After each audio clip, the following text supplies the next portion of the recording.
Hey folks, I have with me a incredibly special guest today on Soul Symposium. This is Dr. Katrina Ubell, the author of a brand new book. Welcome, Katrina. It's great to have you with us. Thank you so much, Kary. I'm so glad to be here. Oh my gosh. So it's been fun to see your book launch coming and you even working on this book. I know that I met you about 5 years ago with a strategic coach, and it was a reception, and I was super nervous because there were really high level influencers there, and you were one of them. And I think we connected on the fact that we both had a Milwaukee background. Exactly. And yeah, and you shared something right away, and I thought, wow, this is a unique person. So what were you doing 5 years ago? What have you been doing? And then we'll tee up the talk for today. Yeah. Well, I think, we just connected over that kind of shared location. There's not too many of us, it feels like, Right. out in the world who are from the Milwaukee area. But ultimately, I am a doctor. I worked as a pediatrician for over 10 years. And over that time, I just really, really struggled with my weight. And even really before then as well, had tried lots and lots of things, couldn't figure it out, and really just felt this additional kind of shame and humiliation about being an overweight doctor when here I was in my office giving advice about good, healthy eating Mhm. habits and things like that, when clearly on my body, you could tell that I struggled as well, particularly because I'd gain and lose. So people would come Mhm. and see me at various stages in this whole thing. And so I finally I just kept moving forward thinking like, this just doesn't seem to make sense that this is so hard. It just doesn't seem Sure. logical to me. Kept trying lots of different things. And finally, kind of as a bit of a last ditch effort, tried life coaching. I didn't even know what it was, but I was like, it seems to me like I need something different, something different from what I've been trying. And that really was the solution. And so I became a master certified life coach myself and started helping other women physicians in clinical practice to lose weight and keep it off permanently. Because I just figured, I'm like, if I was struggling with this, like, I'm pretty sure there's got to be at least Yes. like a couple other female doctors out there who are struggling like I was. And it turns out that, yeah, there were a lot of them and a lot of people really looking for help in not only finding peace and freedom around food, but also just looking to just have just kind of at the same time, this is before COVID, right? Like everything in medicine was seeming to just be so much more intense and harder. And just the way the business model was changing, people were just looking for relief. And they were Wow. just like, this is just hard. I don't know how to Mhm. cope. So maybe they're relying on food and maybe some alcohol too. And they know they want to stop doing that. But the bigger picture is, but how do I deal with the problem that I'm asking food to solve for me? Right. Mm. Of course, if I can diet and I can stop Yes. eating that, but the problem remains. So that's Yes. really the work that we really dig into is like, yeah, we clear up the eating and we make that, more supportive to the body, and we reconnect with our bodies so we actually can listen to the signals that they innately have. But at the same time, working through and coaching on the other issues that exist. That's so good. And I feel that in your story, first of all, I didn't know that. I didn't know the fact that you went to life coaching. I knew that you said in the book you had struggled, but that's interesting. So you actually went and tried to find a guide to help you personally. Yeah, I did. And a lot of it was, I mean, it was super helpful and changed my life, but there were still elements that I had to figure out on my own. Namely, how do you make this work with a doctor's busy schedule? Like I remember being told by my coach, like, well, emergencies don't really happen. And I was like, when you're a doctor, they do. I was totally Yeah, like, I mean, maybe that's the case for most people, but sure. for doctors, I mean, it's a really unpredictable life. And, Interesting. it obviously varies depending on lots of different Yeah. factors, your specialty and things. But even so, I mean, you would think, oh, as a pediatrician, you just go into the office every day. Well, no, like I never knew any day what my morning would be like because I didn't know if a Wow. baby had been born or a kid had been admitted overnight, or there were like so many variables that were always up in the Interesting. air. It was easy to make that mean I just can't have success. Like if I had to get up Yeah. and cook this beautiful breakfast and have time to eat it, and oh, P.S. by the way, I have 3 little kids, and a husband, right? Yes. Like if I had to do that consistently every day, it was never going to work because sometimes I was finding out I had to go hit up 3 hospitals before clinic started and I was like racing to get out the door. Wow. So it was Okay. like those kinds of things that like, how can you take these amazing life coaching principles, but then apply it to someone whose life is unpredictable, very busy, and then what I actually learned over the course of time is that it's not just doctors who have lives like that. There are lots and lots of people who still find that for any number of reasons, there are just things that come up. There's just, unpredictability in their lives, and they need to figure out a way to be flexible and have it still work, and not have it be like, I found this plan that's flexible, but like being able to figure out a way to create a plan that works for your life, but then how to modify it as just life changes, your body changes, your needs change. I mean, all kinds of things can change in your life where you might need to change that. But also, how can you make that so not a hardship, so comfortable for you that it just becomes the way that you eat? Like, people who don't struggle with their food are not sitting there thinking, like, what's my eating plan for today? Like, they just eat. They just listen to what their body's needs are, and they meet them. And then their emotional life and everything else that's going on is something that's just totally separate for them. And so for those of us who have struggled with our eating, it's like those two things have become enmeshed, where we're asking food, like I said, possibly alcohol, to help solve for that emotional life that we just, through no fault of our own, have not been educated on how to deal with those emotions. So many of us, I'm a first generation, child of immigrants from Germany. I mean, you just like, what emotions? What are you talking about? You just like stuff that down and you get to work, right? Well, okay, you can pretend that they don't exist, but they do. Like, if you're a human, you have an emotional life, and we all have to figure out how to deal with these emotions in some sort of way. We all figure out how to deal with them, either a way that supports us and is positive and gives us the results we want, or in a way that, probably helps us in the moment, short-term benefit initially, but then gives us some long-term issues. Gotcha. So I got a question. It's interesting you talk about unpredictability. So you mentioned unpredictability as a component of perhaps why success wasn't possible in the past because of the doctor's life being so unpredictable. Here's a question for you. Maybe you never thought of this. I certainly didn't. Do you think eating and food became a coping mechanism that gave you control or predictability? And therefore it was right. It's like you can always rely on that. Like, I remember a client asking me a couple of years ago, and then I did a podcast episode on it. It was like, I miss my friend food. That's what she was saying. Like, it's just reliable. It's always there for you. It's never going to let you down.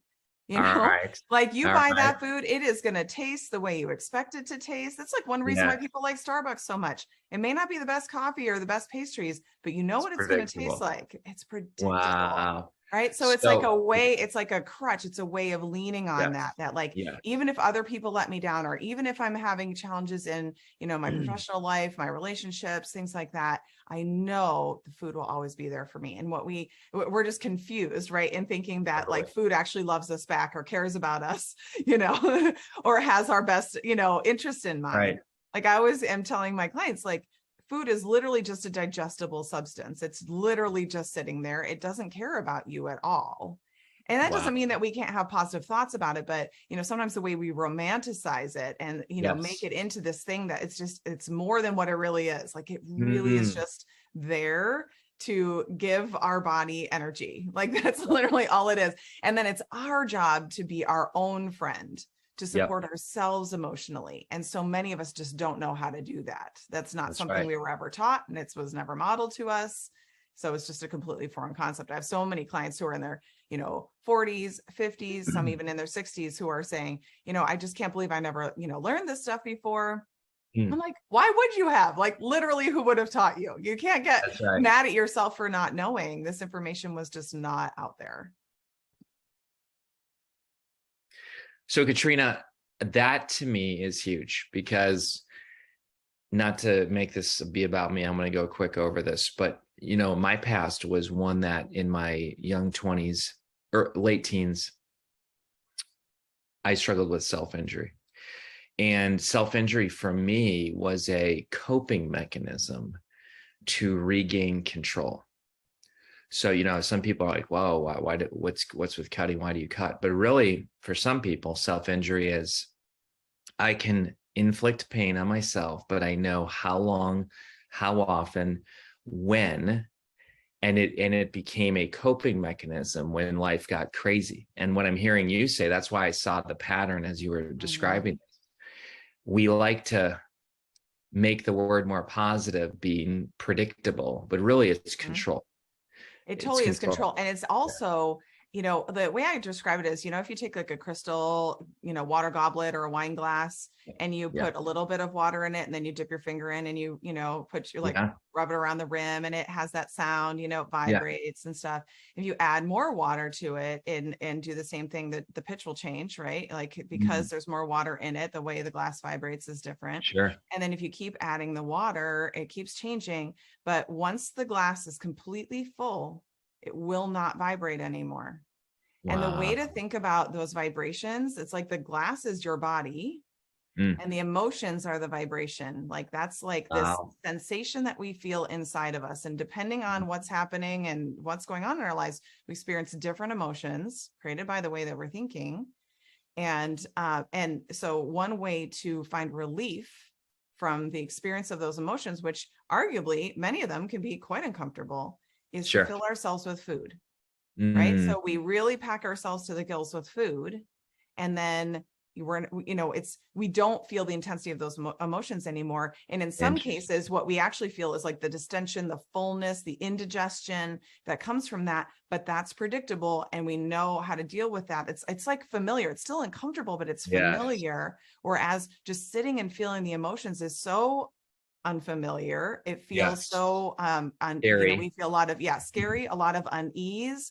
We Sure. feel, we just don't know what's happening. We feel out of control. So to your point, the way that we sometimes figure out how to deal with this is by control. Like, I can opt out of that emotional experience by just filling myself with food. Yes. And what a lot of people do is they figure this out at quite a young age, so either in actual childhood or early adulthood, like you described, because they haven't been, given any tools, any skills, any support in how to deal with that. I mean, there's, so many factors that can play into, the challenges that young people face. And even those of us who are older too. I mean, I've had clients who were like, I never struggled with my weight. And then COVID hit, and all of a sudden I was just eating everything in sight and I didn't know what was going on. Right. So it's just, that coping mechanism can develop. But for that client, it could be that my wife's a counselor. It could be that person isn't processing the grief of, I can't go out, I have to shelter, I missed Thanksgiving with the family. And so rather than deal with those emotions, like you just said, it's the go-to, it's the food. Or it could be that the other ways that they used to cope, we could argue whether they were, productive or useful or not, are no longer available. So it could be like, or like going out with friends, like going out to your favorite bar or things like that. Like, that's just not available anymore. So what are you going to do with yourself? A lot of people found themselves going like, or people would be like, I mean, some people would travel a bunch, right? They were always just thinking about like, I don't have to worry about that problem in my life. I'm just going to plan the next trip. Yes. Well, then now you can't go anywhere. So now what are you going to do? Right. And we tend to spin this negatively, but the fact that we're isolating the pain by removing the food, now we can actually experience true healing. Like you say, we don't have to then diet and gain the weight back and diet and gain the weight back. We can actually expose the issues for what they are. Now they're out in the open. I love the theme of this Soul Symposium, the truth will set you free. There's also a slogan that says the truth hurts. It's both, right? I mean, this is like, it's your book hurts a little bit, but it only hurts because it's about to set you free. What do you think? Well, and it really is one of those things. What I just hear from so many people is how they're just so confused. Like, they're so successful in their lives in every other way, and they cannot get the eating and the weight thing under control. They just are like, just flummoxed. They're like, I just literally don't know what's going on. I think I just like food. Maybe something's really wrong with me because I can't figure this out. And so in this case, I believe the truth is just really understanding what's actually going on. Like, you don't even have to change anything if you don't want to, but at least you can stop telling yourself that, there's just something wrong with me. It's in my genes. I just am undisciplined. I was always told when I was a child that I was lazy, like whatever the stories are that we tell ourselves, or that I just like food, or that, me and sugar, when it comes down to it, sugar will always win. Like whatever those stories are is not the truth. That's just the story that we've created to try to explain what's happening for us. And then we believe that story. We're like, I'm going to create a story around this, and then I'm going to believe it's true. And so what we have the opportunity to do here is to just really understand what's really going on. So it's kind of like, I say this in the book, it's like, if you want to know why you're overeating, if you stop overeating, you're going to find out, like, what have you been using food to solve for? Now you know what is the actual problem. And now you can actually figure out what to do with that. So like in the book, I even talk about, like, sometimes people realize, I'm actually not really ready to lose weight right now. I actually have uncovered that I have this unhealed trauma from my past that I think I really need to dig into that. Like, it would make sense that if you're using food to create safety for yourself, to create a safe environment for yourself, and then you take that away, if you feel unsafe, you're not going to be successful in losing weight. Sure. Right? Yep. Like, you have to create safety for yourself, emotional safety in other ways. Yep. And it could even be working on, creating boundaries or other things. Like, once you change your life in that way, then you have the ability or kind of capacity in your life to be able to go, okay, well, now I think I'm ready to start figuring this food thing out. And I think just we've been trained by the diet industry to focus so much on, like, what actual food we eat, like how often we're eating, how much. And yes, I mean, cleaning up and eating food that is more nutritious, physiologically for your body is going to help for sure. But I think we put too much emphasis on that. We really focus on that. And then we just think that the reason that we're still sneaking Oreos from the pantry is because something is wrong with us, not because there's actually some other issue that we just haven't really addressed. Interesting. Wow. And there's a lot of, I've never read a book like yours before where you unpack shame.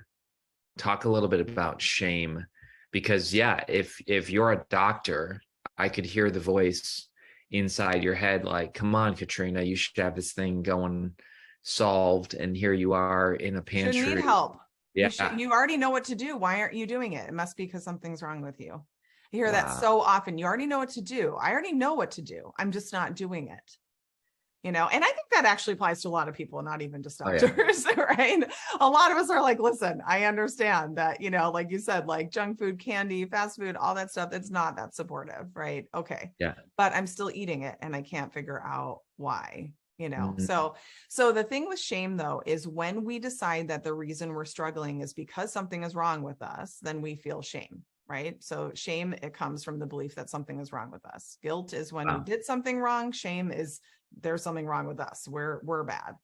And so if we feel that way, what we immediately want to do is we want to hide. We don't want people to, see what's really wrong with us. Like, if they really knew us, if they really knew what was going on behind closed doors, they'd reject us. Exactly. So we often will do this even from, like, the closest people in our lives. Like, we're, hiding in the pantry in our kitchen away from our, partner or spouse, like, we don't want these people who love us so much to know what's really going on for us. So the more that we hide and we do things in hiding and then feel shame about them, it just perpetuates itself.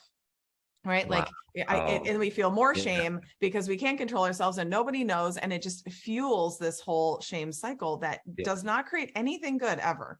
you know? And so the solution to that is recognizing that this is shame and it's happening because of this, because I'm believing this about myself and then I'm wanting to hide it and I'm creating this story around it. Like, the next step is to stop hiding, so whether that's whether it's telling like a therapist or a coach, like sometimes we don't even feel like the loved ones in our lives are safe people to tell, and if that's the case, maybe that's what we need to do. I've had, plenty of clients tell me as their coach things that they've been hanging on to for decades that they felt so much shame about that they never told a single soul.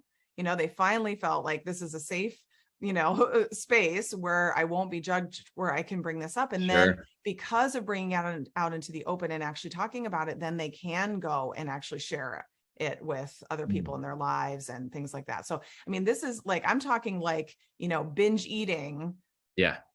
as an attempt to keep this shame under control, but being able to stop doing that completely because of being able to release that shame and recognize, like, this is just a coping strategy. I was just eating a lot of food in order to try to, protect myself from this terrible feeling.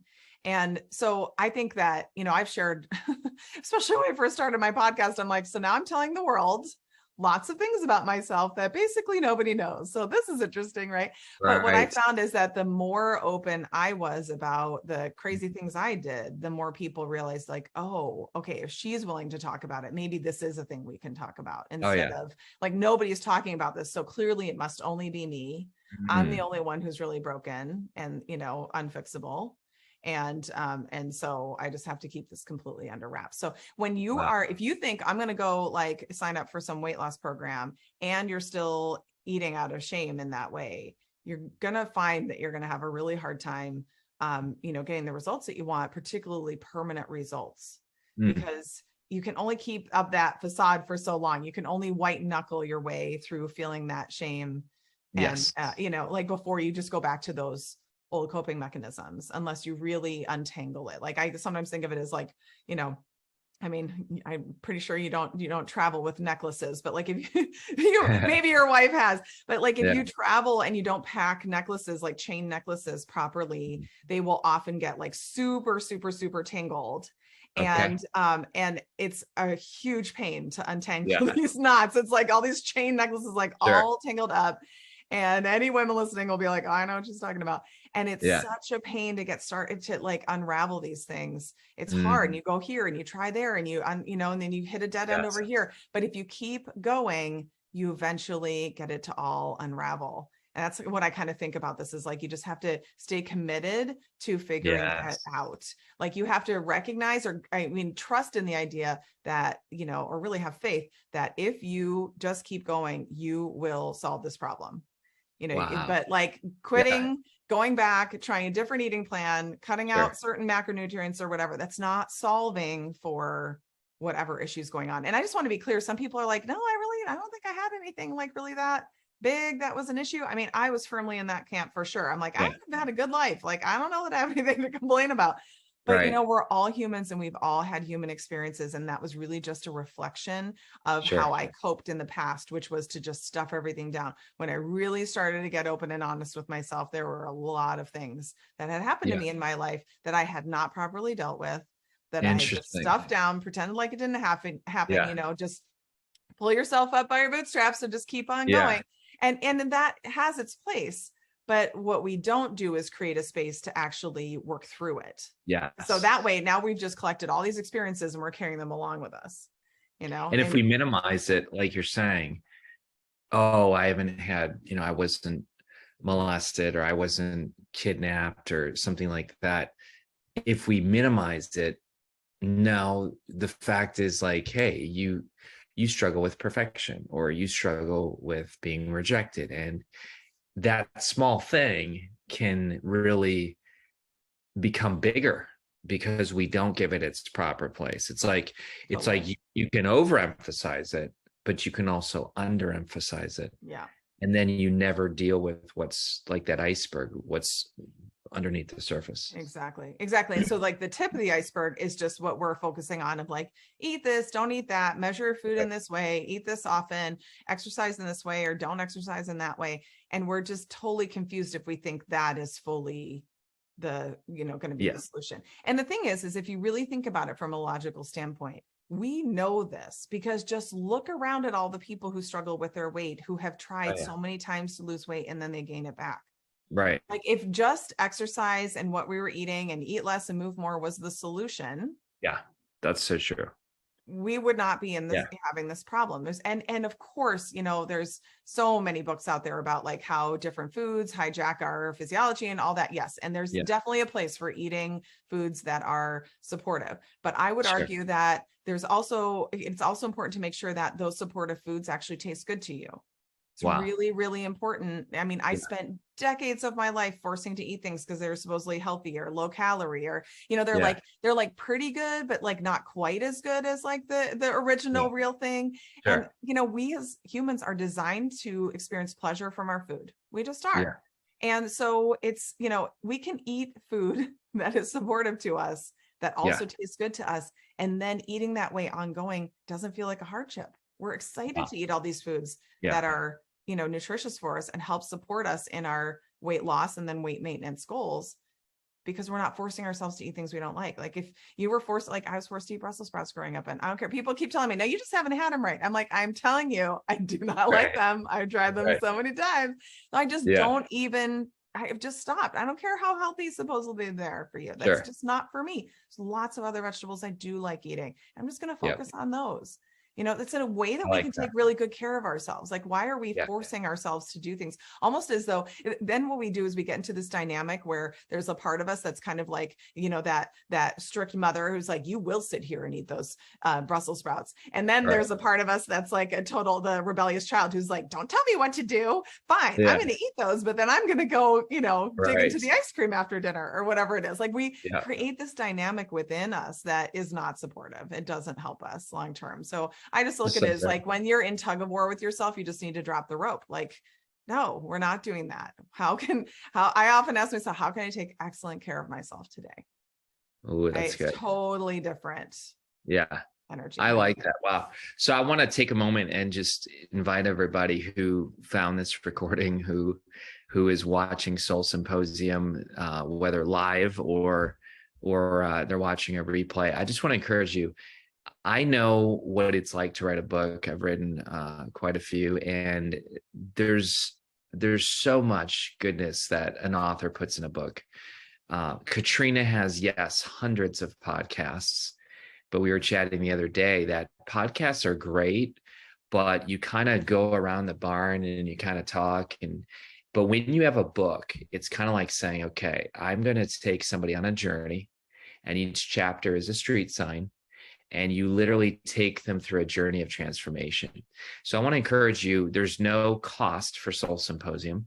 We wanted to give you this absolutely free, but we also want to say that now is the time to pre-order the book. Now is the time where you can say, look, I totally get what Katrina's saying, and I know that I need the plan. I need to go deeper.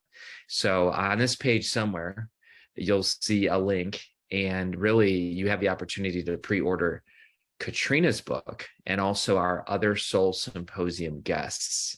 And Katrina, you and I and your team identified a really cool bonus.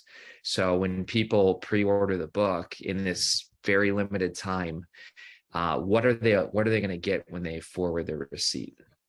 Yeah. So thank you for sharing that. So I'm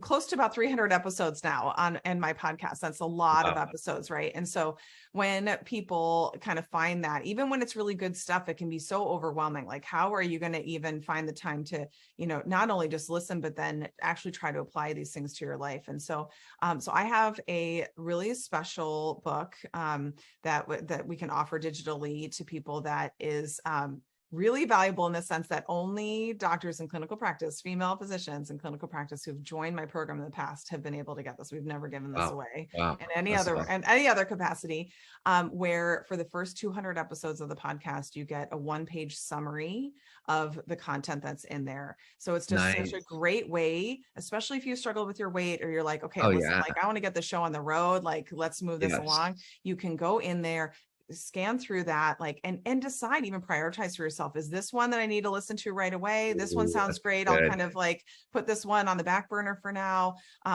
You might get just like whatever the little pearl is that you need out of that episode, just from reading that. It's a great place to take notes and keep track of different things that are important. And it just really kind of, it's like, I think of it as like, stepping on that moving walkway, in the airport, right? Like you step on that, it's just like, woo, I'm going a little faster, putting in the same amount of effort, but going faster.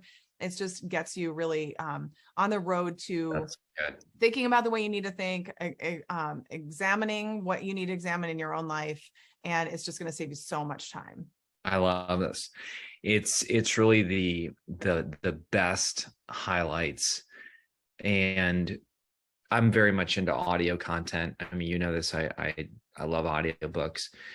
I've done a lot of research around audio learning, and they say that the average person, if they listen to audio programming in the normal time they would commute, after a period of 3 years, they would have a PhD in that subject matter. Wow. Yeah. Yeah. So I have a doctorate in transformational leadership. You have a great doctorate degree, but now we have our people who can essentially get a doctorate level training depth into the brain-based strategies for weight loss, not just that's a fad, but the ground level, the roots. That's fantastic. So why the shift?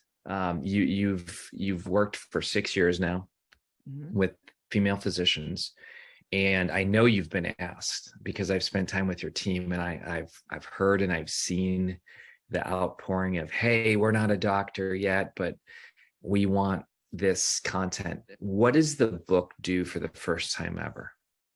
Well, it really brings so many of the tools and skills that I teach my clients that are not available on the podcast to the general public. And like what I have found is, of course, I've been speaking to doctors, but so many doctors have found so much help with what I teach in my podcast that they, or in my programs, that they have actually been recommending that their patients listen to the podcast, right?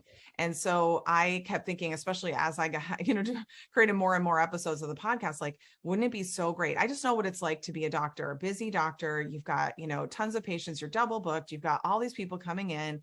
And I know what it's like when someone comes in and they're really looking for, some help. And if you had 30 minutes or an hour, you could really sit down and maybe give them some really excellent information. And the fact of the matter is you do not have time. Like, it's just not possible. You're already behind. You've got other people waiting. You've got all these different demands. Wouldn't it be so great if that was just bundled up in one kind of nice, book that you could just tell people, hey, go ahead and pick this book up, or go read through this book and then come back and then we'll talk about what you found, or, try to apply some of these things to your life and let's discuss it from there. Knowing that, just people who struggle with their weight aren't necessarily unhealthy. That's a really important thing to like distinction to make, because a lot of people do think that overweight equals unhealthy. That's not necessarily the case. But there are people who suffer from significant, medical problems who would really benefit from losing weight. And I have so many patients who told me, I worked with this patient and, he got off all his medications and his diabetes resolved. And I mean, just from cleaning up his eating and losing weight, right? So there are definitely benefits that can come from doing this work. So I just thought of it as like, what a great way, a great way to get this information out, to help doctors learn more, because many of them, they have so many things to keep up on in, medicine. Like, often this is not, going to be the thing that they're spending time understanding or learning more about. But then to make it so that they could just say to their patients, like, hey, go ahead and read this. Or anybody who's been following me, interested, but doesn't qualify for my programs because they're not a doctor, then it's just such a great way to get sort of an entry point into, okay, what is actual coaching? Certainly it's not my entire program in this book, that wouldn't fit at all, but it's a really, really good start. Really will help you to understand what needs to be done. And it's going to help you to figure out what next steps might be for you, right? Everybody's going to be individual. Some people might decide to hire a coach. Some people might decide to work with, a friend or family member on this together. Some people might decide, what, I've been avoiding going to therapy for years. I think it's time now. I got to dig into some of this stuff a little bit more. I know what this is about. So it's a good entry point, and really kind of helps the world to see how coaching can help. I have it in the book too. We've actually done studies on our clients to see, like, does this actually really work? And it really, really does. And we have the study results in the book. So it's, just legitimizing coaching as a real, successful way to lose weight and lose it permanently. I wanted to get that out into the world in this format. So good. Yeah, I probably haven't shared this yet with you, but about 2 years ago, I went on my own food journey because I realized that I was eating compulsively just from stress, Sure. and I like exercise, so like nobody could quote tell, like I wasn't, Mhm. like 500 pounds or anything, but I could tell, and I could tell that it really, here's what it did, Katrina. It sapped my confidence, Mhm. right? Because think about it. If you're a doctor who's binge eating, or you're an entrepreneur who's binge eating, Mhm. um, you don't have as much confidence to show up, what I call show up filled up, with your work. Yeah. You're kind of like, oh, there's a secret in my background, or, where's the next food? And it wasn't even unhealthy food, but it was just all the time. And here's what your book helped me realize: to start listening to your body, to really ask yourself before you put food in your mouth, am I hungry? And if Right. you're and if you're not hungry, you're eating for, is this true? You're eating for a Yeah. different reason? You're eating for an emotional reason. And that doesn't mean Wow. it's not bad or like insulting to say that you're eating for an emotional reason. It's just you're not eating out of physical hunger. So that's good Wow. to know, right? Like so many of us have just learned and been trained, like I was, to start eating based on what the, time on the Right. clock says, and to stop eating when the food on your plate is gone, which Wow. completely separates you from the messages that your body is sending you. And so I learned to overeat at an early age. And just to your point, right, like overeating doesn't necessarily have to mean that you're eating a bunch of sugar or like things that Right. aren't necessarily very supportive, but like more food than your body needs is still too much Yeah. food. It doesn't matter what it Right. is.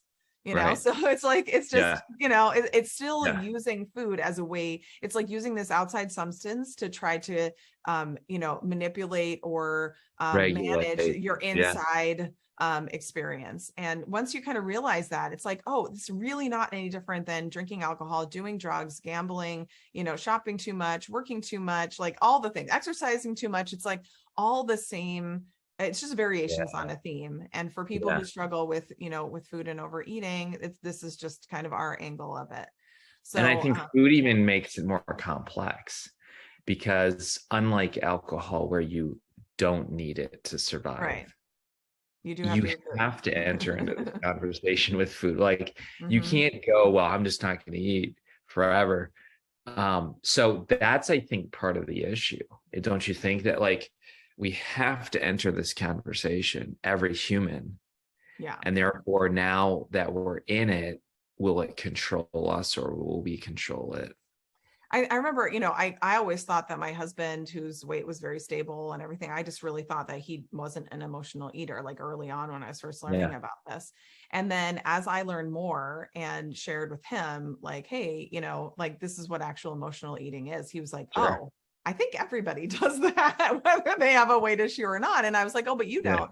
He was like, oh, no, I do, because he's a doctor himself. And so he, in his office, they'll have different snacks and stuff. And he's like, oh, Sure. yeah, if there's a particularly challenging patient and I'm finishing up my notes, like I'll grab a handful of peanut butter filled pretzels and I'm just like Sure. munching on that. Of course I don't see him doing that, so I don't know what he's doing, Right. but right, like he was just kind of showing me that even if it's just a little bit, and even if it doesn't really affect your waistline or the scale or Yeah. anything, it's still using food to make yourself feel better, which isn't even necessarily always a bad thing. Like it can be Yeah. okay to be like, you know what, I'm super stressed and right now I'm going to eat my Yeah. emotions, but at least you're aware of what you're doing instead of telling yourself like I'm just out of control around food. Like that's not true. Yeah. No. You're just asking food to solve a problem for you. And you're not even aware Right. of what the problem is, because for so many of us, we've been doing this for so long. The food's in our mouth before we even know what happened. We're Right. like, what? That's why I say, like, before you eat, I'm not even saying you can't eat it, but maybe could we just put 30 seconds in there or a Yeah. minute of Let's just just engage the self-reflection, brain. Yeah. just going, wait, what is actually going on for me right now? Yeah. Like So that. good. And then you create, a bigger and bigger gap, still Yeah. telling yourself you can eat the food if you still really want it, but creating some space to go like, well, I wonder, okay, that's the feeling I'm feeling. I wonder if I could just stay with it a little bit longer. Like, what if I just breathe and relax and let myself just be with it?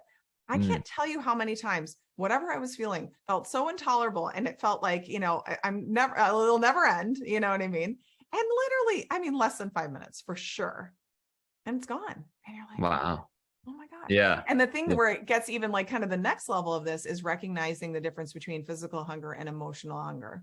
Because people will experience sensations in their bodies that they will mistake as hunger. It's very similar sensation to physical hunger, but it's not quite the same. And it acts a little bit different. And that's actually emotional hunger. That's not your body needing food.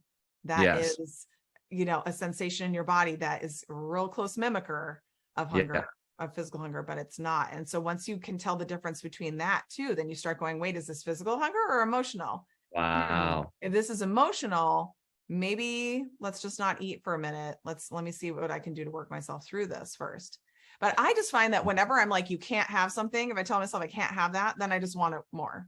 Yeah. And that backfires for me. So I usually just recommend saying, you can still have it, but first let's do these other things. And if you still want it at the end, then you can have it. And you usually find yourself at the end, especially when you really dedicate yourself to practicing this, you find yourself at the end going, you know what? I don't actually really want it. Yeah. Huh, look at that. Who knew that was possible? Well, your book is incredible. I remember, what I'm going to walk away with from your book is engage the brain. Engage the brain, because we're not, most of us, I wasn't self-aware. And here's what I did, Katrina. It sounds weird. Maybe it's super vulnerable or weird, but before I started eating, if I truly wasn't hungry, before I would start eating, I would say, when I had a craving, I would say, this is a lie. Yeah. And I'll tell you what it did. It was like, dang it.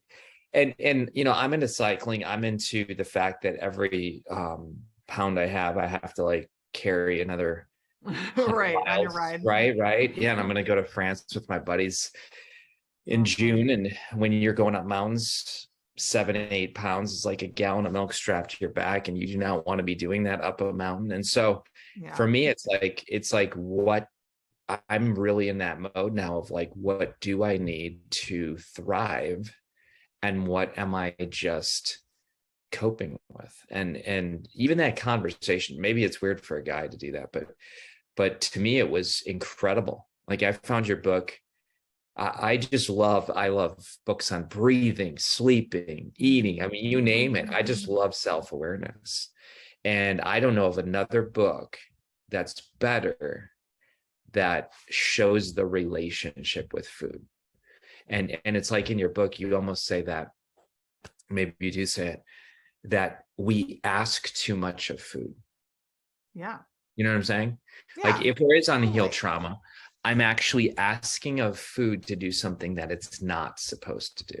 It's not designed to do that for us. It's like, I just think of it as we've just gotten really confused. We're like looking for a solution, and often I just want to mention, like, especially if the trauma happened when we were not fully developed yet, right? So as children or young adults, like, it could have been actually very adaptive considering the environment to use food. Like, it could have been literally the way that we were able to survive whatever it was that happened, so we don't want to say like, oh, you made a mistake because you were doing it then. It's just that has now then become the habit, and that has now become maladaptive, right? So it was adaptive at first. Now it's maladaptive. Now it's giving you some other results that you aren't happy with, that you don't want. And explain that. What does that mean? Adaptive versus maladaptive. So adaptive means that at the time it really did help you, and there wasn't really any or much of a downside to doing that. It could be that, say you're growing up in an abusive household, and, emotionally, physically, whatever it is. And the only way that you can help yourself to feel like you're okay is by going and sneaking food. Well, as a child, what else are you supposed to do? I mean, if the adults in your life are not taking care of you in the way that you need to be taken care of course you would do that. That makes complete sense to do that. That's how you can get through that period of your life where you're living in that difficult environment.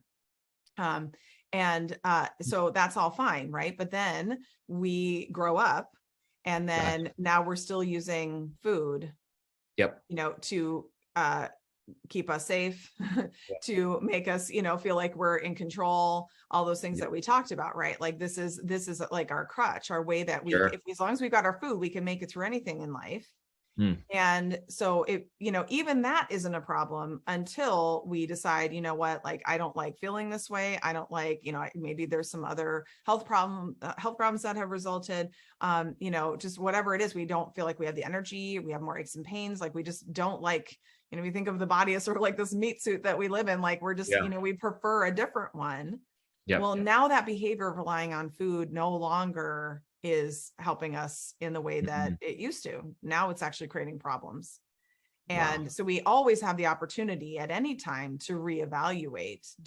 Would I choose this again? Not saying that what I chose was wrong, but like for right now, today, where I am in my life, would I choose to create this kind of habit, this kind of relationship with food again? And if the answer is no, okay, well then now we're working with something. Now we know what we want to do. We want to figure out a way to have a relationship with food that is actually adaptive for our current lives. And that may require eating for, basically for physiological need, plus, some pleasure from time to time, but not using food to try to deal with our negative emotional experiences, and figuring out another way, a more mature way, a more supportive way for our lives currently that will give us the results that we want. I always look at it as like that kind of behavior, it catches up with people eventually, typically, like even like naturally thin people or whatever, they're still paying attention. Once they're 45, 50, 55, nobody's just like eating everything and having no ramifications of that. That's just how our bodies work, So it's just an opportunity. It's an invitation to rethink, do I want to do this instead of believing I've done this for so long, there's no way I could be different. Yes. It's not true. Talk about the lie. That's the lie. That's just not true at all. Yeah. Folks, you got to get her book. I mean, she even goes down into the fact of like dinner time and family dinners. And I thought that part was really helpful about, hey, listen, we do community and relationships around family dinner. And the lie is that, I have to eat a ton at family dinner, otherwise I don't care. And yet, you shared, I think in your book, that you got to a place where maybe you weren't eating at family dinner because of your schedule. Maybe you already ate previously, or maybe the kids had to eat dinner super early because they were young, but you still could be present. So you give us these coping mechanisms that are healthy versus thinking we don't have a choice. I think that's really what it boils down to, is like, if we can stay committed to the idea that there is a solution, right? There is a way. I like to think of it as like, there's always like a win-win-win. We just have to figure out what it is, so that it's not just that I'm winning, but like my family's winning, and everyone who's involved in this is winning.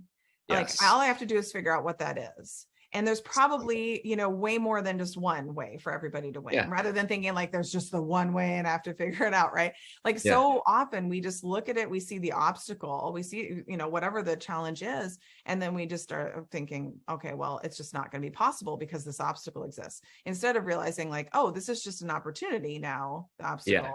To find a solution that's going to work and then move forward. So it's like, sometimes we are confused about like, how do we get past that? Well, just like, what is the obstacle? And let's just pause for a second, instead of making that mean we can't have what we want or we can't move forward. Just going like, what could some of the possibilities be? Like, let's just brainstorm. Like, we're not committing to anything. We're just saying like, if I can believe that there's going to be a way to get through this, a way to solve this problem, then I could probably spend a little time thinking about that, and talking to people.